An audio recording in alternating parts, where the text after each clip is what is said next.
Arthur a disparu. Arthur est un tout jeune poussin. Sa mère, la poule Gloussette, l'aime tendrement. Elle fait tout ce qu'elle peut pour qu'il soit heureux. Elle le laisse même se percher sur sa tête, ce qui n'est pas habituel chez un poussin. Mais un beau matin au réveil, en partant à la recherche de son petit déjeuner, elle s'aperçoit qu'Arthur a disparu. Elle pousse un grand cri et ordonne que personne ne quitte la ferme, que chacun reste à sa place. Mon petit Arthur a disparu.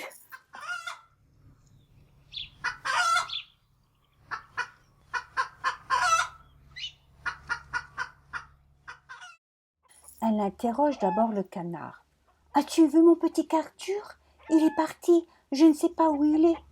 Ma foi, répond le canard. Pour moi, tous ces poussins se ressemblent. Je ne saurais dire lequel est Arthur et lequel est Alfred. Mais crois-moi, ce qui arrive à chaque printemps, je ne sais pas pourquoi, au printemps, un grand nombre de poussins disparaissent. Gloussette voit alors le coq et lui demande « Où est Arthur? Tu ne l'as pas vu, ici ou là ?»« Je chante, et ça me suffit, répond le coq. Je ne peux pas en plus surveiller les enfants. » La vache, elle, se montre plus serviable. « Je suis bien triste de ce qui t'arrive, dit-elle. Va dans la grange. Il y a une chouette nommée Vara. Elle sait tout. Elle pourra peut-être t'aider. » Gloussette va donc voir Vara et lui dit son ennui. « Mon petit Arthur a disparu. Peux-tu m'aider à le retrouver? Il est petit et tout jaune et il sait se percher sur ma tête. » « En effet, répond Vara, je l'ai vu faire ce tour. Le jour, je ne suis pas bonne à grand-chose, mais la nuit prochaine, je surveillerai tout ce qui se passera ici. »« Oh, merci, dit Gloussette, Arthur me manque plus que je ne peux le dire. »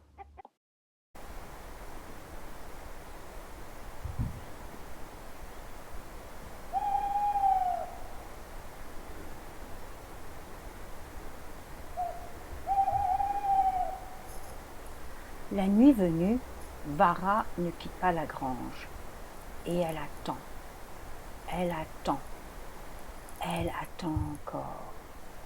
Elle attend longtemps, et même très longtemps. Soudain, elle entend un bruit. Il n'est pas plus fort que celui d'une moustache qu'on effleure. Mais elle sait d'où il vient et elle se jette dessus. « Ah !» crie-t-elle, « je te tiens !» Et l'on n'entend plus que des cris rauques et des hurlements.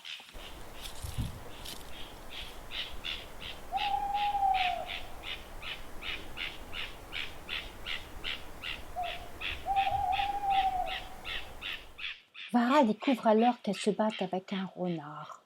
« Oh, pardon !» s'écrie-t-elle. « Je vous prie de m'excuser. Je cherche un petit poussin qui s'appelle Arthur. » « Eh bien, dit le renard, vous prenez un drôle de chemin pour le retrouver. Est-ce que je ressemble à un petit poussin ? » « À y regarder de plus près, pas du tout, déclare Vara. Mais je croyais que vous étiez quelqu'un d'autre. » « Il ne suffit pas de croire, réplique le renard. Une autre fois, il faudra être sûr. »« Entendu, dit Vara. Vous pouvez me faire confiance. La prochaine fois, j'agirai à coup sûr. » Puis, elle retourne en haut de son perchoir et le renard s'en va. Clara entend bientôt un bruit comme celui de quelque chose qu'on traînerait. Elle quitte sans bruit son perchoir. Au-dessus d'elle, quelque chose se déplace sur le sol. C'est Gus, le rapilleur, qui rentre chez lui avec un lourd butin. « Bon, se dit Vara, il va me conduire à ce que je cherche. » Elle le suit jusqu'à sa demeure et bondit alors sur Gus et sur son butin.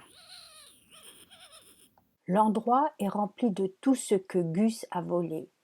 Des bagues, de la ficelle, du chewing-gum, des billes, des gommes, un miroir, un dentier, des capsules de bouteilles, des boutons, une pince et une vieille balle de tennis.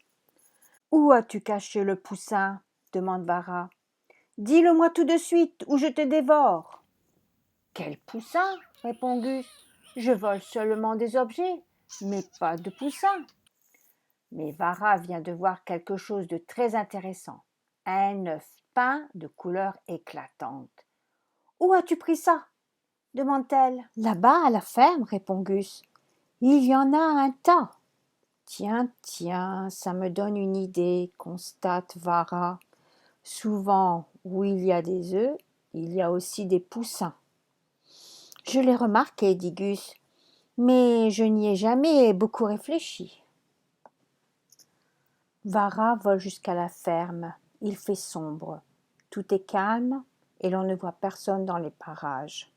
« Tout va bien, se dit Vara. Ça va faciliter mes recherches. »